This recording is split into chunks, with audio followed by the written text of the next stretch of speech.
En la última clase vimos cómo afecta el medio de propagación cuando se transmite una señal, o cómo afecta el medio de propagación a la señal que se transmite sobre él, sí, la señal que se está propagando por este medio.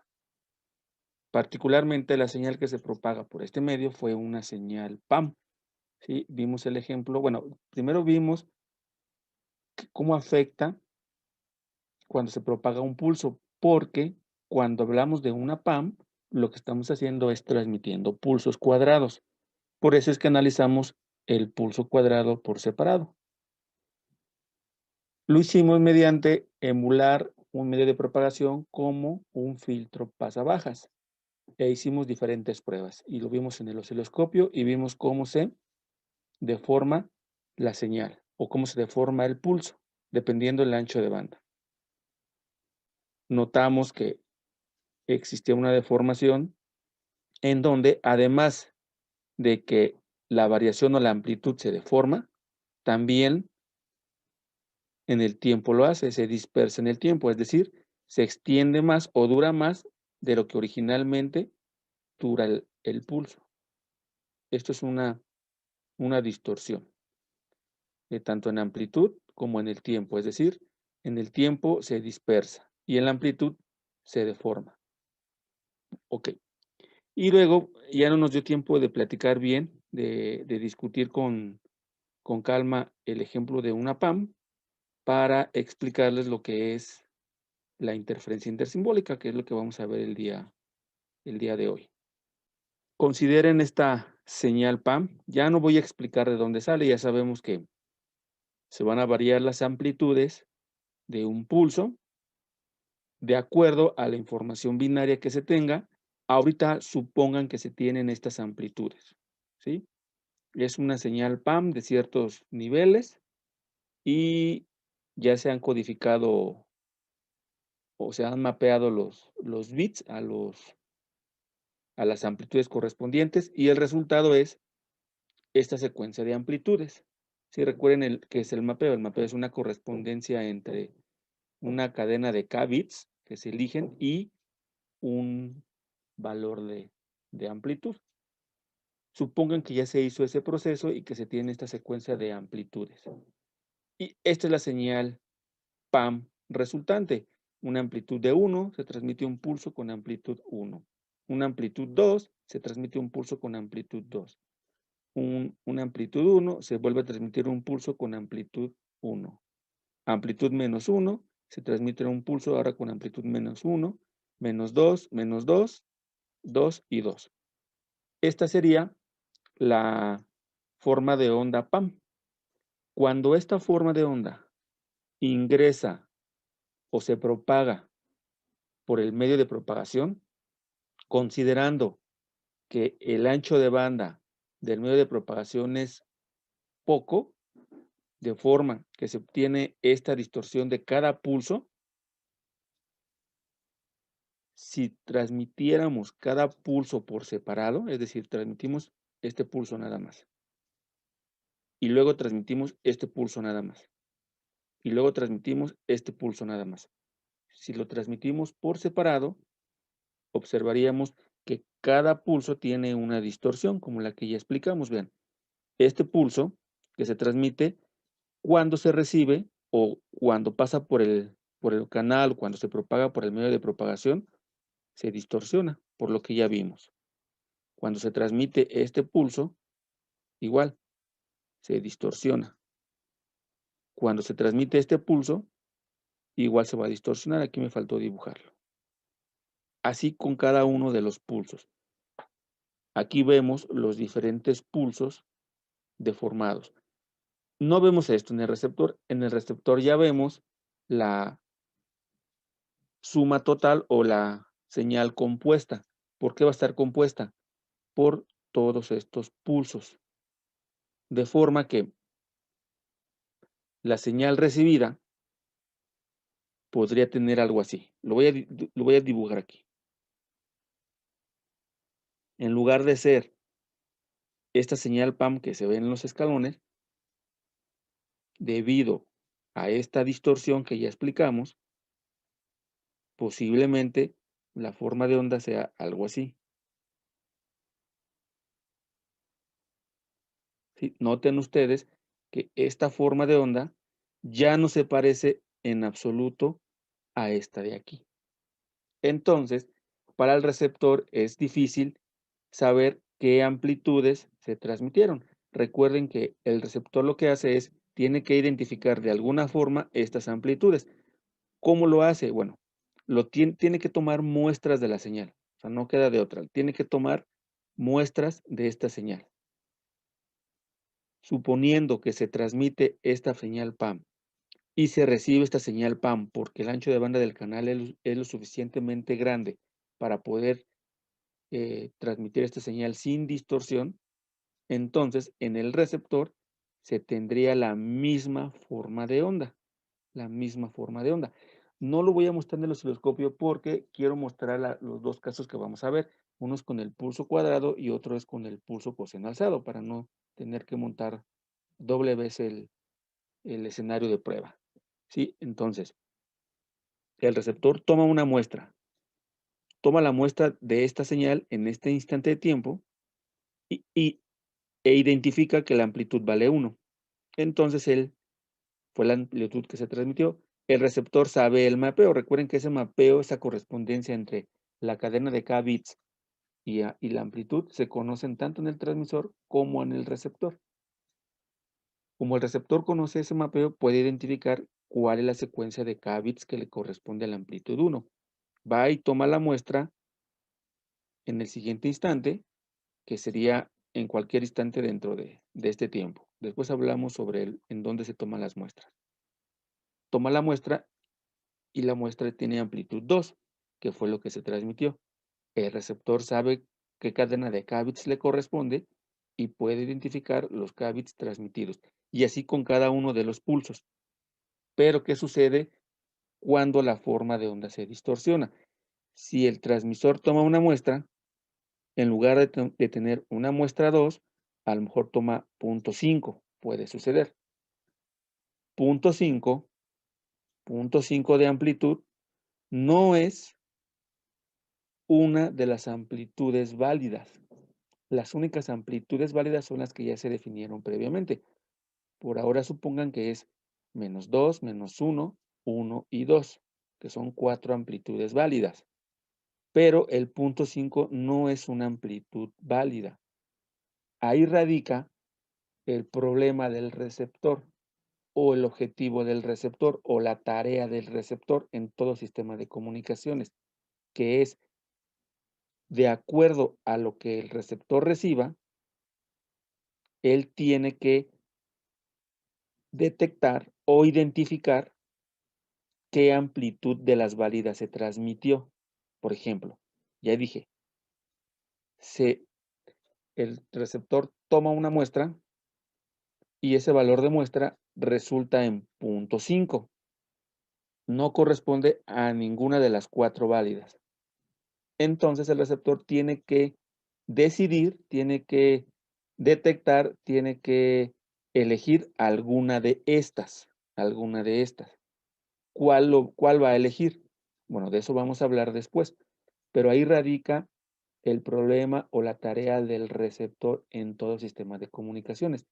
A partir de lo que se recibe, tiene que identificar una de las señales válidas, en este caso, una de las amplitudes válidas. ¿Cómo lo hacen? Bueno, hay un criterio que se llama el criterio de decisión óptima, el cual consiste en elegir una de estas amplitudes. Obviamente, como no sabe, o sea, es 0.5 y puede haber sido cualquiera, pero el receptor va a elegir la que se equivoque menos.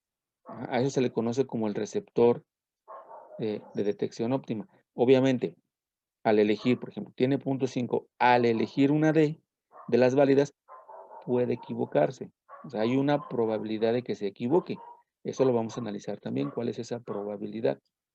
Decíamos que era la tarea del receptor, identificar a partir de lo que se recibe alguna de las señales válidas, o en este caso, alguna de las amplitudes válidas. Muy bien. Esta distorsión complicará esa tarea.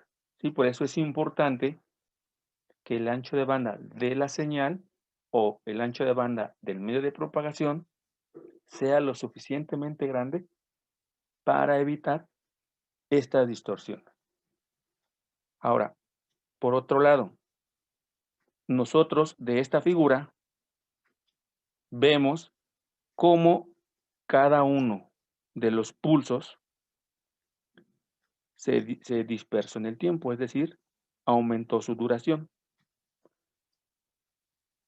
Vean, este pulso, que es el que se transmitió primero, se incrementó su duración, se dispersó en el tiempo, al grado que está interfiriendo con el siguiente pulso enviado. Y no solo con el siguiente, sino con dos adelante.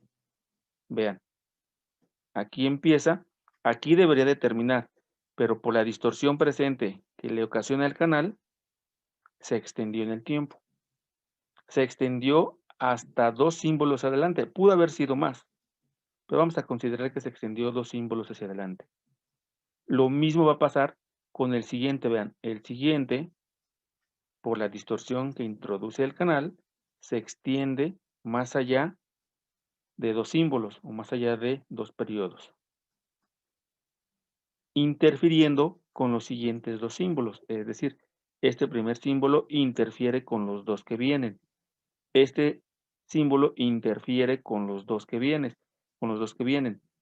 El siguiente también interfiere con los 2 símbolos que vienen.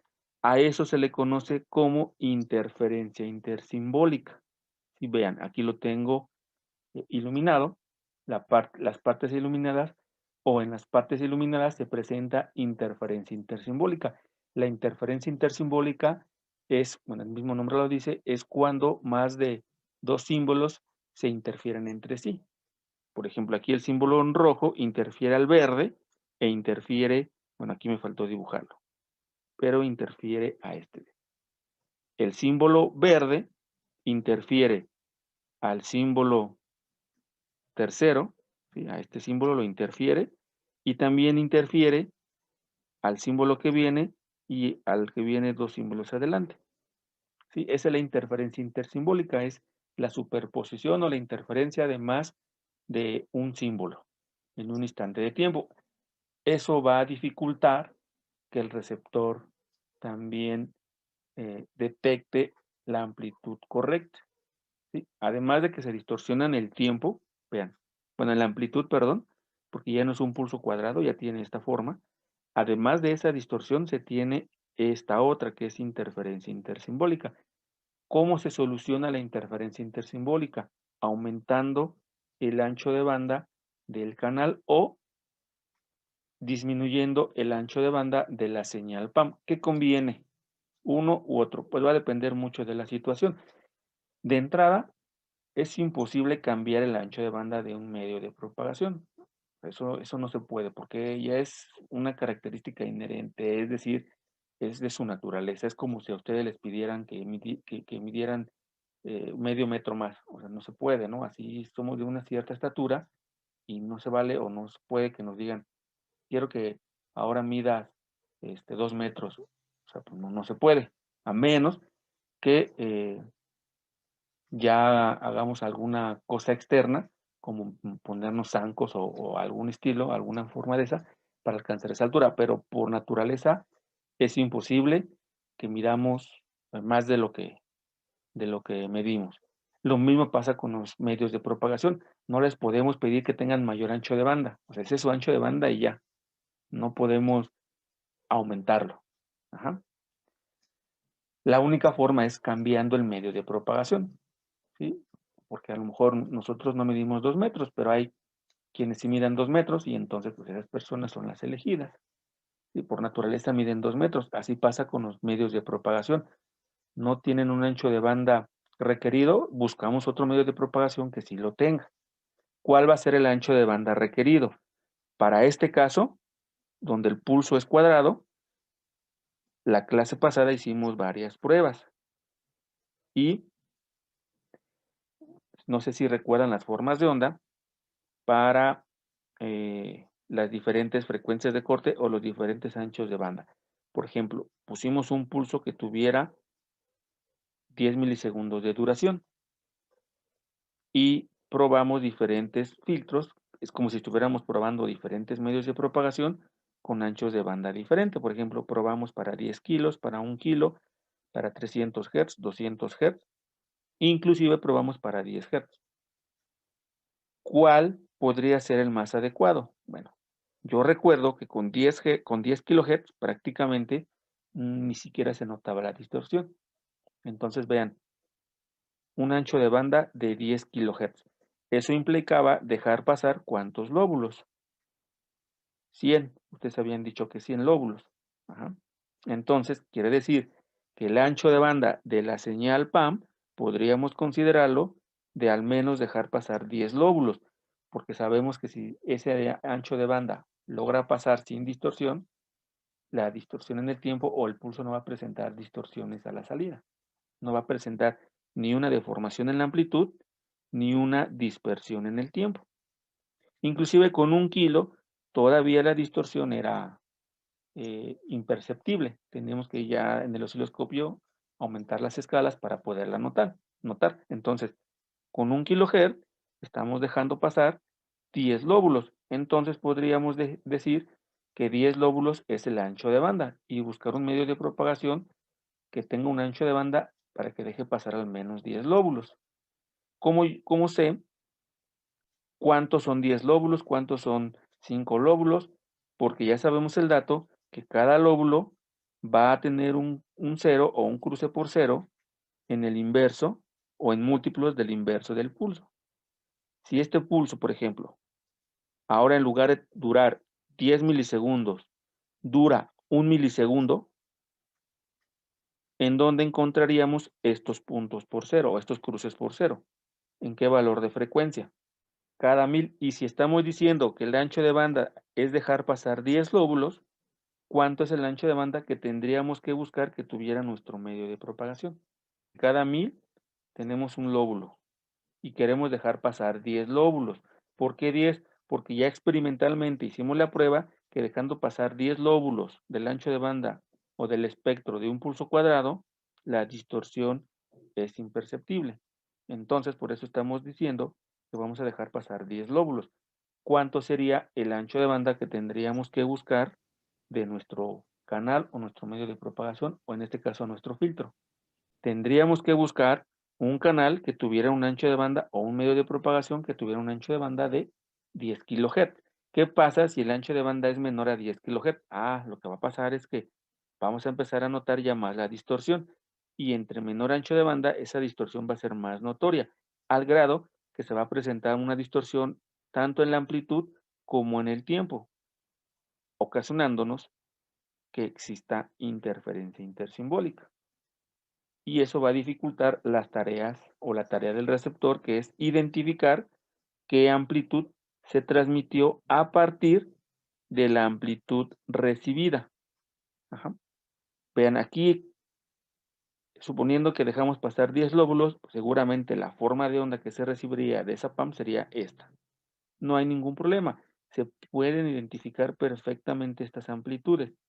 Pero si ese ancho de banda es menor al grado de dejar pasar un lóbulo o medio lóbulo o 2 lóbulos, entonces la distorsión ya va a ser más notoria, tanto en amplitud como en el tiempo, nos va a provocar interferencia intersimbólica, recibir una forma de este estilo, y ahora sí es más difícil para el receptor identificar las amplitudes transmitidas.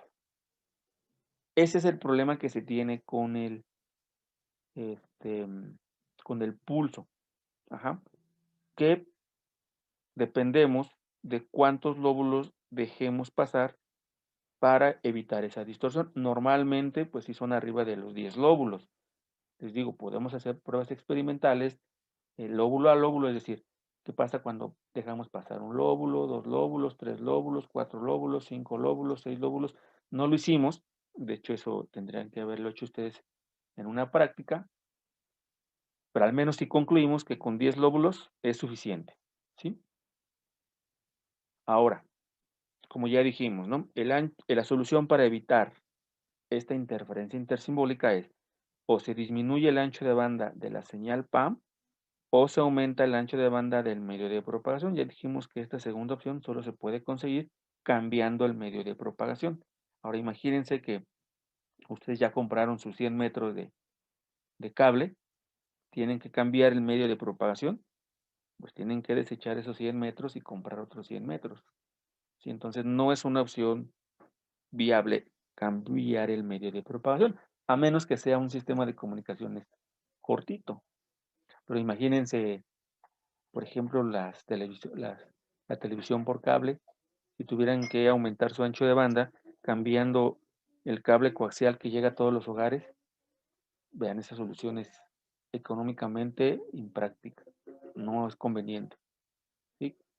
Desechar tanto cable, comprar, volverlo a instalar, no se puede. Entonces, ¿cuál es la otra opción? Disminuir el ancho de banda de la señal PAM. ¿Cómo se puede disminuir? Vamos a regresar a nuestro espectro.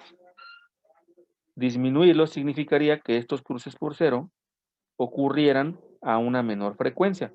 En lugar de que ocurrieran a 100 Hz, que ocurrieran, por ejemplo, a 10 Hz. ¿Para qué? Para lo siguiente. Si ocurren a 100 Hz y queremos acumular o dejar pasar 10 lóbulos, requerimos un ancho de banda de 1 kHz. Sí, ya lo dijimos. Pero si ahora esos cruces por cero hacemos que ocurran, por ejemplo, a 20 Hz, entonces dejar pasar 10 lóbulos sería tener un ancho de banda de 200 Hz. ¿Sí? Si ven cómo sí se puede disminuir el ancho de banda de la señal o del pulso, es más fácil que cambiar todo el medio de propagación. ¿Cómo hacemos para que los cruces por cero, por ejemplo, ocurran en 20? De acuerdo a lo que ya explicamos. ¿Cuánto tendría que ser la duración de este pulso? 50 milisegundos. Ajá, son 50 milisegundos. Es el inverso. El inverso de 20, ¿cuánto es? Estamos diciendo que este ocurre o en múltiplos del inverso de la duración, y yo les estoy diciendo que ahora es 20, es el inverso, 1 sobre 20. O sea, este 100, ¿de dónde sale? Del inverso de 10 milisegundos. Si ustedes hacen el inverso de 100, es 10 milisegundos. Ahora estamos diciendo que es en 20. Entonces, ¿cuánto va a durar este tiempo ahora? El inverso de 20. El inverso de 20 son 50 milisegundos. Entonces la duración aumenta de 10 milisegundos a 50 milisegundos. Con eso podemos disminuir el ancho de banda del pulso. Pero eso tiene implicaciones. ¿Qué implicaciones? Lo siguiente.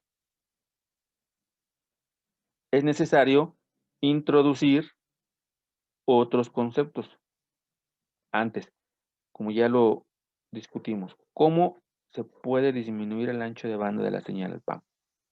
Aumentando la duración T. Si se aumenta T, se van a transmitir menos símbolos por unidad de tiempo. ¿Por qué? Fíjense. En el caso anterior teníamos 10 milisegundos.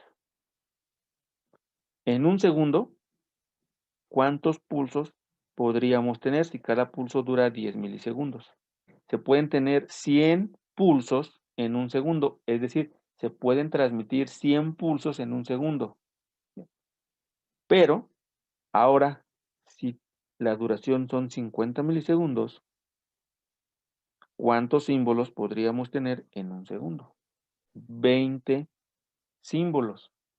Vean cómo disminuyó de tener 100 símbolos por unidad de tiempo o por segundo a 20 símbolos.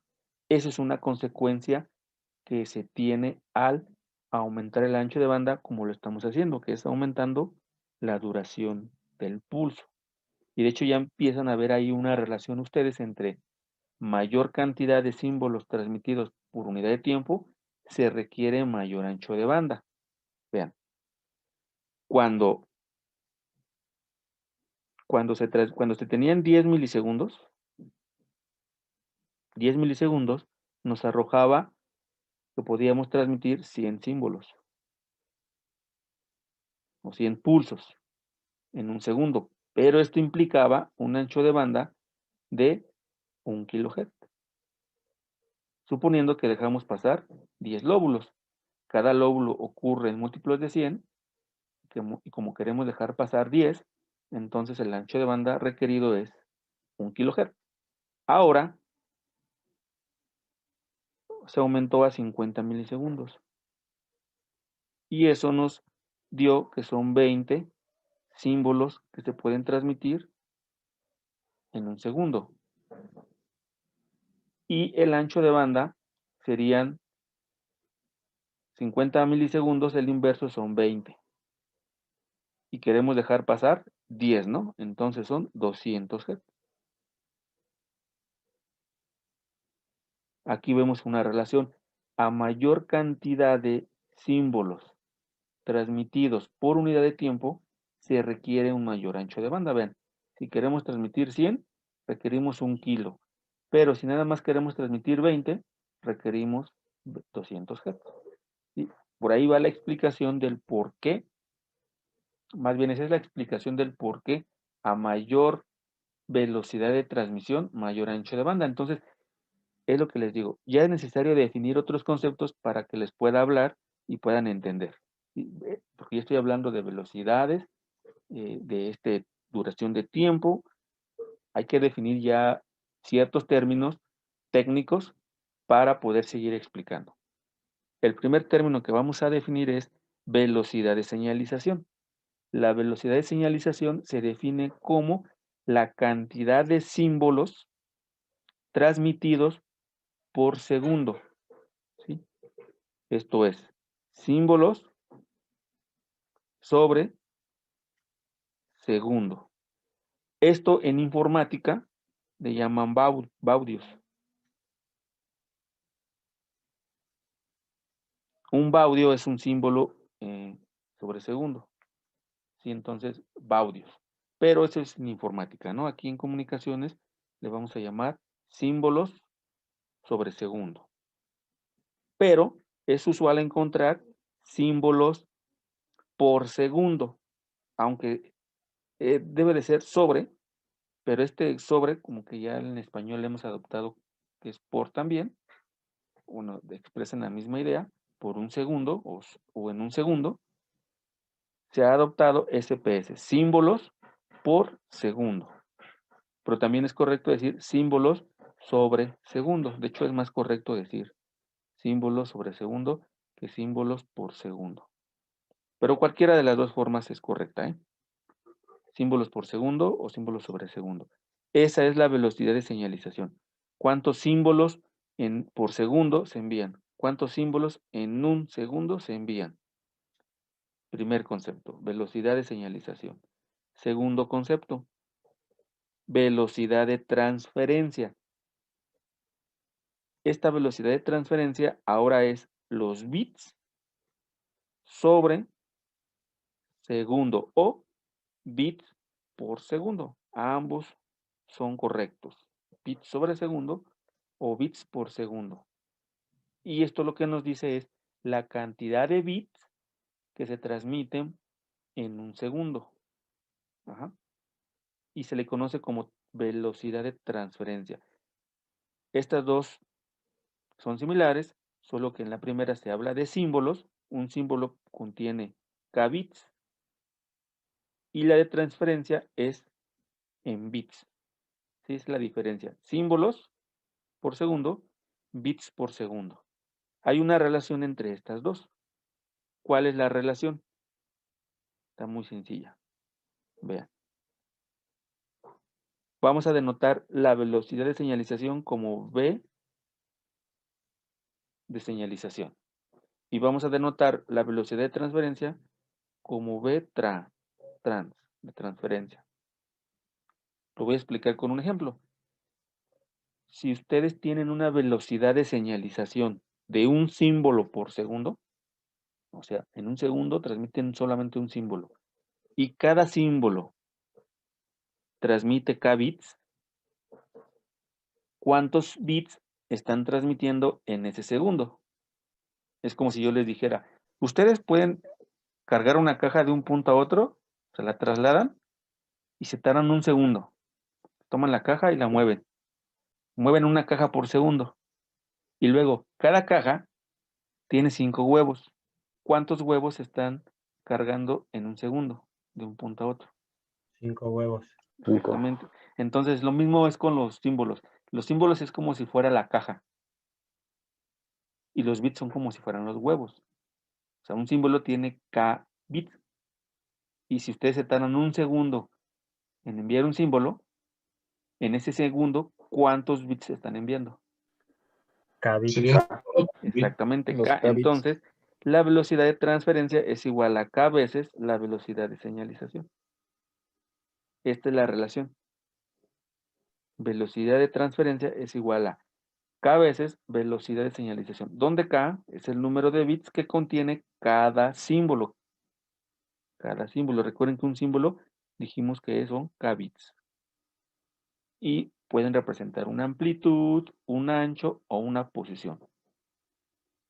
Y bueno, si queremos expresar velocidad de señalización en términos de la velocidad de transferencia, nada más despejamos y nos quedaría velocidad de señalización es igual, velocidad de señalización es igual a velocidad de transferencia sobre K. Estas dos relaciones las van a ocupar para su diseño, ¿sí? Para su diseño del sistema de comunicaciones. ¿Cómo? Por ejemplo, si yo les digo, necesito que en un segundo tengan 1000 bits. Es decir, el requerimiento es tener una velocidad de transferencia de 1000 bits por segundo. Un kbps, kilobit por segundo. Y quiero que cada símbolo tenga 2 bits. ¿Cuánto tendría que ser su velocidad de señalización? Aquí está la fórmula, ¿no? Sería 1000 sobre 2, 500. 500 símbolos sobre segundo. Tendrían que tener una señalización de 500 símbolos por segundo. O ustedes pueden proponer el parámetro K para cumplir con una cierta velocidad de señalización. El parámetro K, recuerden que es de diseño, ustedes lo pueden especificar y eso les va a ayudar para tener una cierta velocidad de señalización. Esta velocidad de señalización, ¿qué impacto tiene? Bueno, vamos a definir los otros dos conceptos. Ahora vamos a definir tiempo de señalización. El tiempo de señalización es cada cuándo se transmite un símbolo. Cada cuándo enviamos K bits. Cada cuándo enviamos un pulso cuadrado. Hasta este punto, porque solo hemos visto que para enviar un símbolo enviamos un pulso con cierta amplitud, o cierta posición, o cierto ancho. Pero ahorita nos vamos a concentrar en amplitud. Entonces, la velocidad de señalización es cada cuándo transmitimos un pulso, cada cuánto transmitimos un símbolo, cada cuánto se transmite o se envía un pulso. Eso es tiempo de señalización. Siguiente concepto, tiempo de símbolo. El tiempo de símbolo es cuánto dura el pulso. ¿Sí? Es diferente, ¿eh? Tiempo de señalización es cada cuándo o cada cuánto tiempo se envía un pulso. Tiempo de símbolo es cuánto dura el pulso. Ajá. Vamos a regresar a nuestra gráfica. Este es el pulso que estamos ocupando. 10 milisegundos sería tiempo de símbolo. Tiempo de símbolo. Este sería el tiempo de símbolo, 10 milisegundos. ¿Cuánto dura el pulso? Estos tiempos de aquí serían los tiempos de señalización. Cada cuándo enviamos un pulso. Para este caso, el tiempo de señalización es igual al tiempo de símbolo. Si tiempo de señalización es igual al tiempo de símbolo. Pero puede suceder que tengamos otros casos. Entonces, lo que estamos viendo ahorita, o los casos que estamos manejando ahorita, los voy a poner, es que el tiempo de señalización es igual al tiempo de símbolo. Pero existe otro caso que sería el tiempo de señalización es mayor al tiempo de símbolo. Esto lo vamos a explicar cuando les explique los sistemas TDM. Pero rápido. Y existe otro caso, que es el tiempo de señalización es menor al tiempo de símbolo. ¿Sí? Son 3 casos que se pueden tener, estos 3 casos. Ahorita estamos únicamente analizando este de aquí, cuando el tiempo de señalización es igual al tiempo de símbolo. ¿Sí ven? Esto es lo que dura mi pulso, pero mi pulso dura exactamente un tiempo de señalización. Si yo estoy en el caso, en este caso, entonces gráficamente lo vería que el pulso, por ejemplo, dura la mitad. Este de aquí dura la mitad. El siguiente pulso. El siguiente dura la mitad. Ajá. Ese sería ese caso.